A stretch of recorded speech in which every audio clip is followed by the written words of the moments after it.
காவல்துறை தாக்கியதில் தேவேந்திரகுல வேளாள சமூகத்தை சார்ந்த அந்தோணிராஜ் விபரீத முடிவு. தென்காசி மாவட்டம் சிவகிரி காவல் நிலையத்தில் காவல்துறையினர் தாக்கியதில் மன உளைச்சலில் தற்கொலைக்கு முயன்ற முதியவர். தலவாய்புரம் கிராம தேவேந்திரகுல வேளாள சமூகத்தை சார்ந்த அந்தோணிராஜ் சிகிச்சை பலனின்றி உயிரிழப்பு. முதல் முறையாக விசாரணைக்கு வரும்பொழுது காவல்துறையினர் மரியாதை குறைவாக நடத்தி கன்னத்தில் அறைந்ததால் மீண்டும் விசாரணைக்கு வந்தபோது விஷம் அருந்திவிட்டு காவல் நிலையத்தில் மயங்கிய அவர் மருத்துவமனையில் சிகிச்சை பலனின்றி உயிரிழந்துள்ளார்.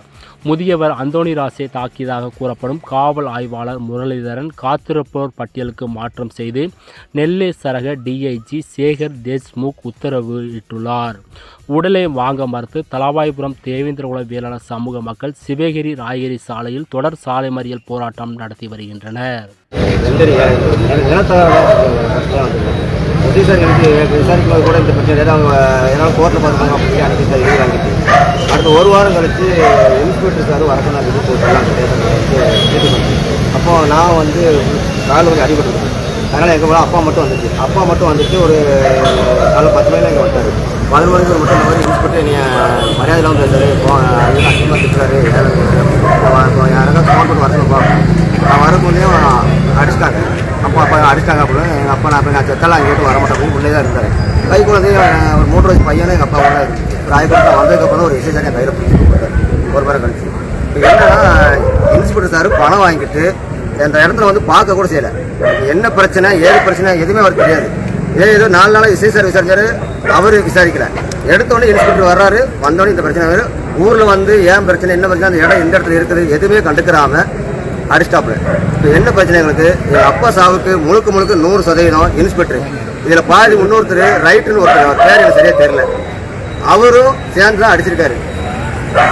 இப்போ இந்த சாலை மறியலுக்கு என்ன கோரிக்கை? அப்பா வந்து பார்த்தீங்கன்னா மருந்தை இங்கே வச்சு குடிச்சிருக்காரு.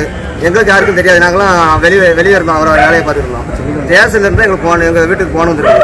போன் வரல, இந்த மாதிரி உங்கள் வீட்டுக்கார வந்து ஹாஸ்பிட்டல் சேர்த்துருக்கோம், நீங்கள் வந்துருங்க அப்படின்னு சொல்லி எங்கள் அக்காவுக்கு எங்கள் அம்மா ஃபோன் பண்ணிருக்காங்க. அவங்க வந்திருக்காங்க. நான் வெளியூருக்கு வந்து நான் நேரம் தென்காசி தான் வந்துட்டேன். அப்போ மாதிரி உள்ளே போகும்போது இருந்துட்டாங்கன்னா மருந்துலாம் குடிக்கல, சும்மா தெரிஞ்சிருக்காப்பா ஒன்றும் பிரச்சனை இல்லை, போங்கப்பா ஆமாம் பண்ணாது அப்படின்னு சத்தம் மாட்டாங்க. வேறு இங்கே அப்படி சொல்லிட்டு தென்காசியில் பார்க்கணும்னு சொல்லி திருநெல்வேலி கொண்டு போயிட்டோம். அங்கே ஐடி ஒன்று வச்சு பார்க்கல. இன்றைக்கி 12 மணிலேருந்து எங்கள் அப்பா பார்க்கவே விடலை.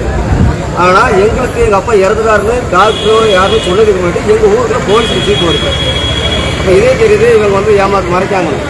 எனக்கு நீதி வேணும். இன்ஸ்பெக்டர் சாரை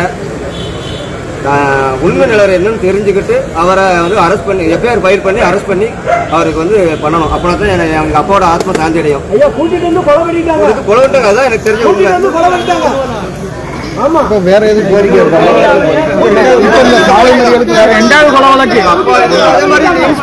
ஒரு ஆள் மட்டும் கிடையாது, கிட்டத்தட்ட 22 பேருக்கு மேல இந்த மாதிரி பாம்பா மட்டும் நிறைய இடத்துல காசு வாங்கிட்டு கேஸ் இல்லாம ஆக்கி கட்ட பஞ்சாயத்து பண்ணிருக்காரு.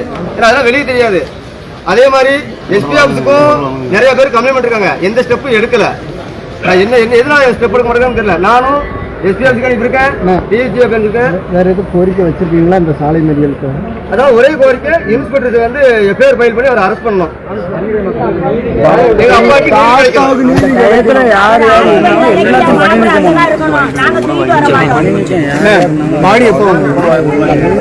நாங்க வந்து எங்க அப்பாவை சித்திரவதை பண்ணி அவமானப்படுத்தி கொண்ட இன்ஸ்பெக்டரை அரெஸ்ட் பண்ணா மட்டும்தான் நாங்க வாங்குவோம். நீதி கிடைக்கிறது நாங்க வாங்க மாட்டோம். என்னன்னா சாவு திட்டு இந்த இடத்துல உட்காந்து பச்சை தண்ணி குடிக்காம செத்துறோம். தகவல் தெரிஞ்சாவது எங்களுக்கு நாங்க ஆஸ்பத்திரி வெளியே நிற்கும், எங்களுக்கு தெரிஞ்சு கொண்டு போலீஸ் ஸ்டேஷனுக்கு எப்படி தெரிஞ்சு என்ன பண்ணாங்க? அங்க வந்து பாதுகாப்பு இருக்காங்க, எங்களுக்கு எந்த பாதுகாப்பும் இல்லை. பேரு அப்பா பேரு என் பேர் இசைத்துறை.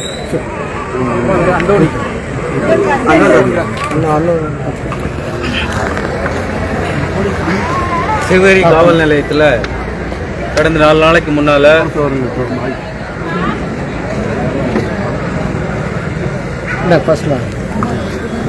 சிவகிரி காவல் நிலையத்தில் சில தினங்களுக்கு முன்னால் நம்ம இந்த வாசுதேவநல்லூர் ஒன்றியத்தைச் சேர்ந்த ஒரு ஏழை விவசாயி அடித்து துன்புறுத்தப்பட்டதாகவும் அவமானப்படுத்தப்பட்டதாகவும் நியூஸ்க்கு எடுக்கணும். அதனால அவர் மருந்து குடிச்சு ஆஸ்பத்திரியில் இருந்தாலும் தகவல் வந்திருக்கு. இன்னைக்கு சமூக வலையத்தில் எல்லாம் போய்கிட்டு இருக்கு. இன்றைக்கு அந்த விவசாயி மருத்துவமனையில் உயிரிழந்திருக்கிறார். அவர் அந்த காவல்துறையோட அத்துமீறல் நிகழ்ச்சி இதனால தான், நடவடிக்கையினால தான், அவங்களோட துன்புறுத்தினால தான் ஒரு அப்பாவி விவசாயியோட உயிர் போயிருக்கு அப்படிங்கிறது இங்கே குற்றச்சாட்டு இருக்கு. இந்த குற்றச்சாட்டை தமிழக அரசு விரைவாக விசாரணை செய்து பாதிக்கப்பட்டவங்களுக்கு நீதியும் நிவாரணமும் கிடைக்கணும்.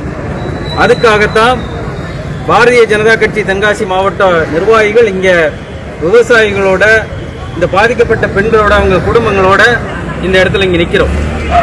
இங்கே குற்றஞ்சாட்டப்படுற அந்த போலீஸ் காவல் அதிகாரி முரளிதரன் மேல ஏற்கனவே பல குற்றச்சாட்டுகள் அவர் மேல இருந்திருக்கு. வாய்மொழி குற்றச்சாட்டுகள் இருந்திருக்கு. ஜாதிய ரீதியாக அவர் மக்களை ஏளனமாக பேசியதாகவும் துன்புறுத்தியதாகவும் ஏற்கனவே பல முறை வாய்மொழியாக குற்றச்சாட்டு வந்திருக்கு. திரும்பவும் இங்க இந்த மாதிரி அவர் பேசிக்கிட்டதாகவும் குற்றச்சாட்டு இருக்கு.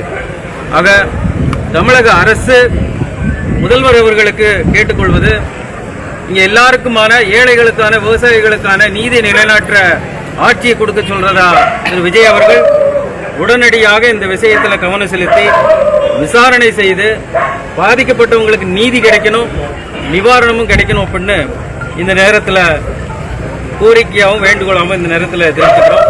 அவங்களுக்கு நீதி கிடைக்கிற வரைக்கும் நாங்கள் அவங்களோட பொதுமக்களாக அவங்களோட இங்கே நிற்போம். நன்றி. பணி நீக்கம்